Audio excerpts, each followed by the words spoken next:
sih ini lucu karena tadi udah pecah sama Imron.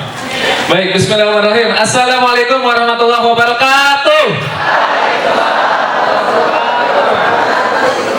Ubur-ubur ikan lele. Saya mau menghibur ya, Le. Aduh, mendingan disuruh ngasih motivasi daripada suruh stand up comedy. Bingung ngasih materinya. Oke, teman-teman sekalian, cung yang kuliahnya angkatan 97. Gak ada? Oh ada ya, 98? Oke, yang pernah kuliah di Bandung? Pernah dengar Radio Ardan di Bandung? Gak ada semua ya? Aduh, gimana ya ceritanya ya? Padahal zaman-zaman kuliah itu setiap malam Jumat Radio Ardan itu dia menayangkan atau menyiarkan namanya Nightmare. Itu sangat favorit waktu itu. Hampir seluruh mahasiswa di kampus manapun pasti mendengarkan Nightmare. Waktu itu seperti biasa karena memang Nightmare ada cerita yang seram. Jadi kita di kosan itu biasanya nggak masing-masing kosan, kumpul di satu kamar, ada berlima, kadang-kadang bersepuluh, saling numpuk gitu dan mendengarkan. Ceritanya waktu itu ada sekelompok mahasiswa yang sedang melakukan KKN di sebuah desa. Pada suatu hari hujan rintik-rintik. Tiba-tiba kami saat itu pulang dari sebuah penyuluhan di sebuah kampung yang sangat jauh dari tempat kami tinggal. Hari itu menunjukkan pukul 7 malam. Dengan hujan yang rintik-rintik, kami terus melaju menuju ke tempat penginapan. Sesampainya di dekat kamar kos, tiba-tiba, nah itu biasanya kalau pas tiba-tiba itu udah serem banget kan? Udah tuh, waktu itu teman-teman tuh udah ambil selimut, ambil sarung segala macam, tapi radionya makin digedein.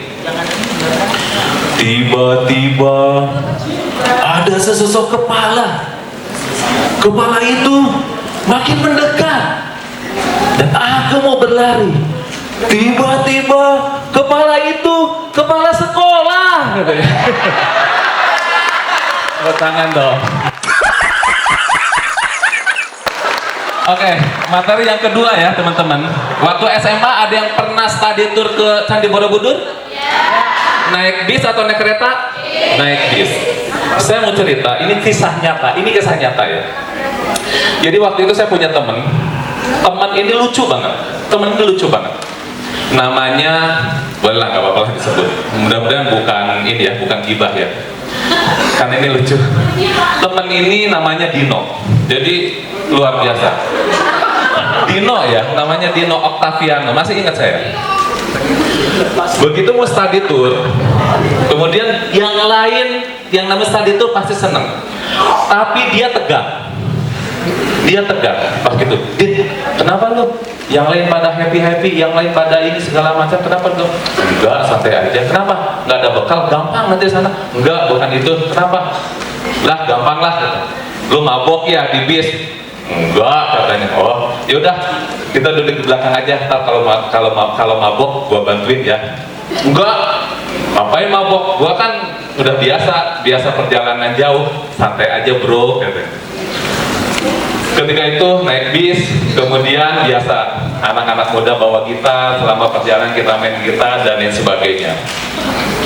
Terus temen, kok Dino diem aja, katanya kan. Din, ayo nyanyi bareng. Enggak, gitu kan. Ayo nyanyi bareng. Enggak. Emang kenapa kamu muntah ya? Enggak. Kok diam aja? Tiba-tiba bersin dia. Haji gitu kan, bersin. Boleh diam aja. Kenapa dia? Ternyata keluar nasi. Keluar nasi dari hidung. Itu apa nasi? Apa sih? Langsung. Sorry. benar, ini kisah nyata. Sampai sekarang kalau ketemu udah pasti ketawa, pasti ngebahasnya masalah itu. Satu lagi sebelum ditutup.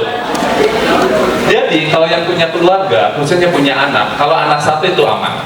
Pasti perhatian orang tua kepada anak yang baru lahir itu akan sangat sayang. Yang kedua, maka sayangnya akan dibagi, baik ibunya atau bapaknya. Nah, ketika sayangnya dibagi, otomatis anak pertama itu akan merasa jealous. Saat itu anak pertama kurang lebih, ini cerita di tetangga lah, jauh lah, di kota Antah Rantah. Biasanya kalau anak yang pertama jealous itu, dia suka cari perhatian, tapi fokus orang tua biasanya pada anak yang paling kecil. Dia mikir si anak itu, anak usia kurang lebih 6 tahun, mikir aja. Anak yang adanya kurang lebih sekitar 5 bulan. Pertama dia masih mimi susu, kemudian 2 tahun, kemudian dia disapih yang namanya ya. Dia merasa tersingkirkan. Kemudian setiap nangis dua-duanya yang didahulukan pasti adiknya. Anak ini mikir, gimana caranya untuk bisa mengalahkan adik saya supaya perhatian orang tua, ibu bapak nggak kepada adik. Mikir anak itu. Tiba-tiba anak itu sering nonton TV dan lain sebagainya, terinspirasi lah. Wah, terinspirasi, dia agak-agak jahat. Ini cerita ya, agak-agak jahat. Yaudah, saat itu kemudian dia pergi ke dapur dan lain sebagainya. Dia akan merencanakan pada malam harinya dengan sesuatu yang di luar dugaan. Tiba-tiba begitu adiknya tidur di samping ibunya, kemudian dia di sampingnya, karena dia punya niat jahat. Mohon maaf. Ternyata tempat mini ibunya itu dikasih racun tikus.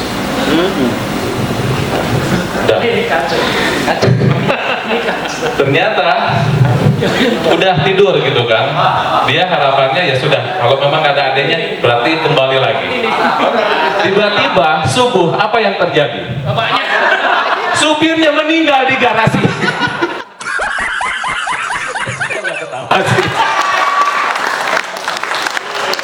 Oke teman-teman, mudah-mudahan ini nih memang agak harus mikir sedikit ya, dan juga sambil mikir. Mudah-mudahan cerita ini bisa menghibur teman-teman sekalian. Saya mau tutup dengan pantun. Jalan-jalan ke kota tua, jangan lupa beli kedong-dong. Paling enak jadi karyawan Cakra. Ayo ketawa dong semuanya. Oke, terima kasih. Assalamualaikum warahmatullahi wabarakatuh. Waalaikumsalam warahmatullahi wabarakatuh. Terima kasih Pak Cece.